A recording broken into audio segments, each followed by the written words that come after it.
In this video, I'm going to go through a worked example for a structure factor calculation for a face-centered type of structure.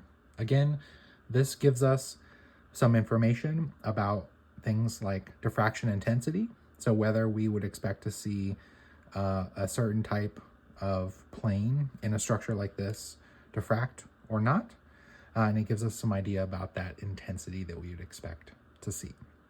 So if you haven't already, I would highly recommend going to the first in the series for this video on the structure factor for a primitive or simple structure, because I outline in more detail the steps that we're going to use. But briefly, the steps that I'm going to use are one, I'm going to draw the structure. I'm going to two, count the atoms. Three, if I don't know it, I'm going to determine the Bravais lattice. Four, I'm going to determine the motif on that Bravais lattice. Five, plug in the atomic locations into the structure factor equation. Six, simplify using some of the expressions that we've talked about. Seven, if we have a complex structure, I'm going to relate it to basic structures. And finally, step 8, I'm going to test the solution that we have. All right, so let's start with those steps. So 1, I already have it here, but I've drawn it. You can also find images of a face-centered if this isn't super easy for you to see. So I've drawn it. And 2, I'm going to count up the atoms. So again, we're starting with the simple primitive. Those are our corner positions. That is 1, right? So we have 1 primitive location. And then here, it might be a little hard to see, but the face-centered part of this structure means that I have atoms on each of the faces, right? So I have 1 on top, 1 on bottom, 1 on side, and then back and front, right? So that's the 6 sides of this cube or volume that we have. And so each one of those being on the face means it's counted half, right? So we essentially have 6 of those counted as a half. So that means that we have 3 of those. And so this gives us a total of 4. So we have 4 atoms per unit cell, right? So for a face-centered cubic or any other face-centered type of system, we have 4 atoms. So again, this is important because as we get into the next steps, we need to account for 4 atoms here instead of 1 or 2 like we've done in the previous videos. All right, so we've counted them up. So we got 4. Again, I'm going to skip the Bravais lattice and the motif steps, and we're going to go straight to plugging in the atomic locations. And so I'll write the expression up here again. So we have the structure factor, capital F, of a set of planes HKL is equal to the summation, so sigma, from 1 to n number of atoms. So again, this is our n number over here. And then we have the inside the summation is lowercase f sub n. So that is the atomic scattering factor for the nth atom or whatever atom we're counting up. And then that's going to be equal multiplied by the exponential. So e to the power of 2 pi I, the imaginary number. And then that's all multiplied by h times u sub n. So h here refers to the plane coordinate, the indice, h. And then u sub n, it refers to the atom positions that we're going to look at later, but that's un, vn, wn. So that's the point coordinates for those positions. And so if I just continue this like we've done before, that's our expression. So we're going to keep this generic. So that means that we're just going to use h, k, and l, but we're going to plug in the specific values here. All right, so now we can get the atomic locations. So we have to account for 4, right? One of them is what we have been using, 0, 0, 0. That's the primitive position. So we have our atom locations. So the first one is going to be 0, 0, 0. But then you saw here, we had 3 of these face centering atoms, right? So we have to essentially pick 3 of these 6 to use as our locations. So you can use any of those 3 that you want. I just usually recommend going with the simplest ones. And so for me, the simplest ones are this one here on the base. So that would be 1/2 x, 1/2 y, and 0. So essentially 1/2, 1/2, 0. And so you can see that the face centers are going to essentially be some permutation of 1/2, 1/2s, and zeros. So you can just kind of rearrange that. So for example, this one over here on the left side would effectively be 0, 1/2, 1/2. So I can use that as well. And then I can also use the one on the back face, which would be 1/2, 0, 1/2.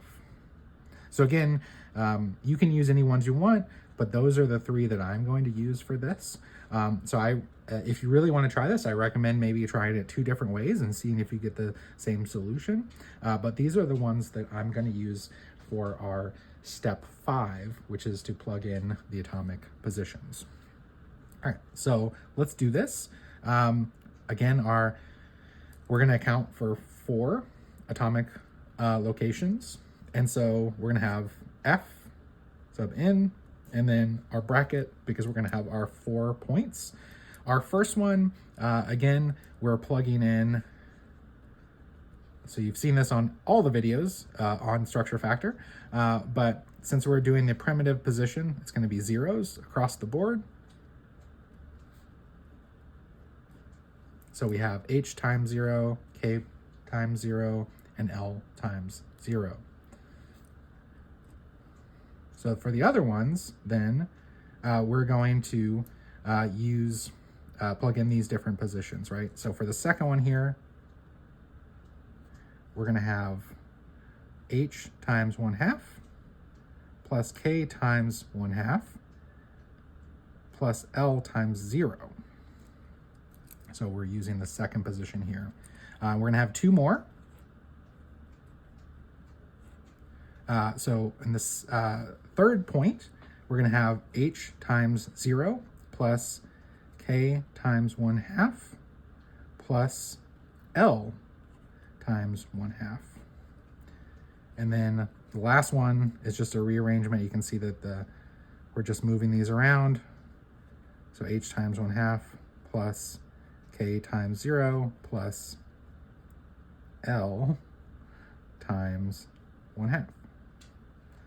So, and I'll put the bracket here. So those are my 4 points. So again, face-centered, we have to account for 4 atom locations. So there's going to be 4 terms here.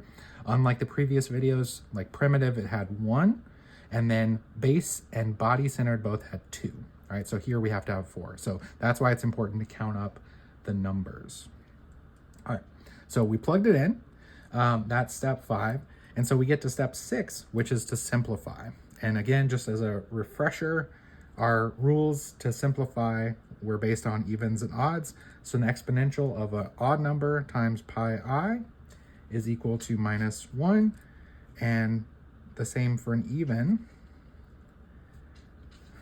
was +1. So those are my basic rules I'm going to use for simplification. So let's work on that now. So F sub n, the first term, just like in all the other videos, this one goes to 1. So that first term is just 1. And then here, we can simplify by essentially factoring out these halves, right? So for this second atom location, we have H and K both multiplied by 1/2. This one is 0. So we can factor out the 1/2, and then that becomes a 1 since there is a 2 out front. So we have an exponential pi I, and then that's multiplied by H plus K, right? And so there's no L because that was multiplied by 0. And then the third term, same thing. We can factor out the 1/2, but instead of h and k, it's going to be k and l. So you might see the sort of pattern that's happening with these. So that it's going to be k plus l, and again, factored out on the other one. And then our final term is going to do the same thing, but we're going to have h and l. So you can see that we have the 1, and then exponentials to pi I, and then some different sum of 2 of the letters, right? So in this case, h and k and l, and h and l. So those are my three additional points that we have on top of the primitive. So this gives us our simplified expression for face-centered cubic. And so this is about as far as we can take this with simplification.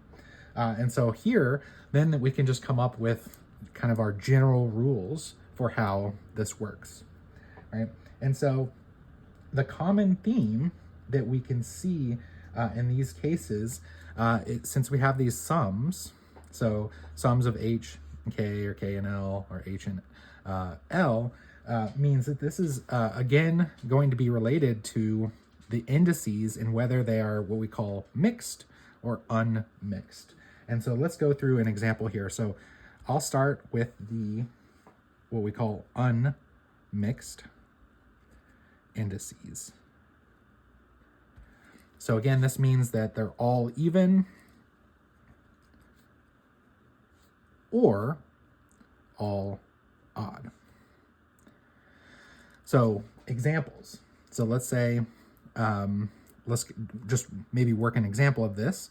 So if we have all evens, all odds, what that would mean is that, for example, 1, 1, 1, odd, odd, odd, right? They're all the same, so they're unmixed.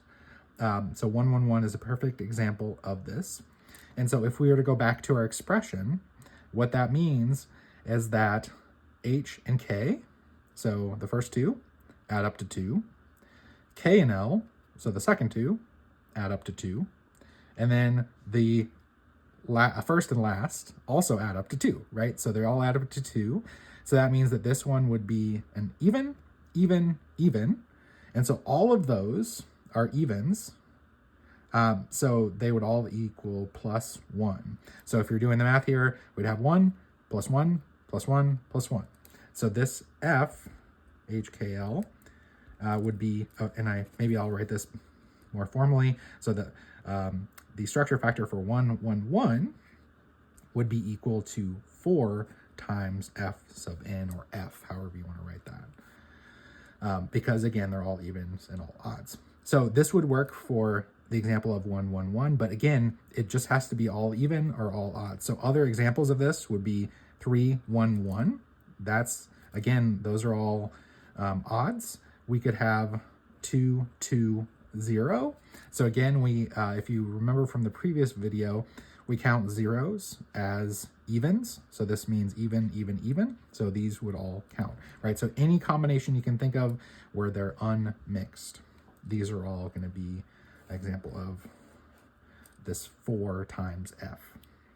All right, so that leaves us with the opposite example, as if we do have mixed indices. So that means that they are not all even or all odd. We have some different combination of those. So to do an example of that, we could have something like 1, 0, 0. So again, we count zeros as evens. So we have an odd and then 2 evens. So that is mixed. So that would be an example here. So if we work through this one, and we go back up here to our expression, we would have, for this first one, 1 plus 0. For the second one, we would have 0, 0. And then for this last one, we would have 1 plus 0. So this one would be an odd. This one would be, again, going back to this first one, would also be odd. This one would be 0. So this would be 1. So essentially, this would go to 1. This is already 1. And then these as odds would be minus 1, minus 1. So essentially, the plus ones and the minus ones cancel out. And so these would be examples of 0. So these have no intensity, or the structure factor is equal to 0. So anything that you have that is mixed is going to be an example of that. So again, 1, 0, 0. But you could also think of other examples like 2, 1, 0. You could just kind of keep going through these, 2, 1, 1, just any one where you have mixed indices is going to have 2. So for our check, for our testing the rules, this last part, you can go and find the extinction rules, and you'll find that they're all based on whether the indices are even or odd, right? So essentially whether each of the indices is all odd, like this one, or all even, like this one. And so those are going to have a structure factor of 4 times the atomic scattering factor. And when it's a mixed, like 1, 0, 0, so odd, even, even, or any of these other ones, then the structure factor is going to go to 0. So we can check this for face-centered and see that this is in fact what we see for face-centered cubic. So again, check your extinction rules, see any information you have there to check to see if this is what you would expect to get for this kind of structure.